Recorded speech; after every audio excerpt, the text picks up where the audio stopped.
আমি মনে করি এই সরকারের আমলে শুধু একটা গণহত্যা বা একটা আপনার মানবতা বিরোধী অপরাধ হয় নাই, জুলাই অগাস্ট কালে হয়েছে, কিন্তু এই সরকারের আমলে কমপক্ষে চারটা বড় ধরনের মানবতা বিরোধী অপরাধের ঘটনা ঘটেছে।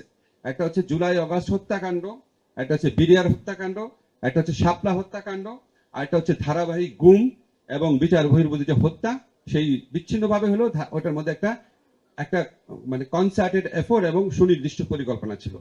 আমি আপনাদের বলতে চাই, আমাদের সরকার যতদিনই আছে এই চারটা বড় ধরনের গণহত্যা বিচারের জন্য যত রকম প্রচেষ্টা দরকার আমরা অবশ্যই গ্রহণ করব।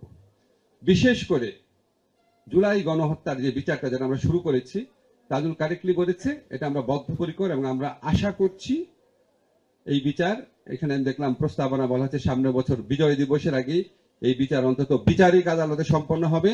আমরা আগামী বিজয় দিবস গণহত্যাকারীদের শাস্তির রায় সেলিব্রেশনও করব এবং অন্যান্য সাকসেস উদযাপন করতে পারবো আশা করছি।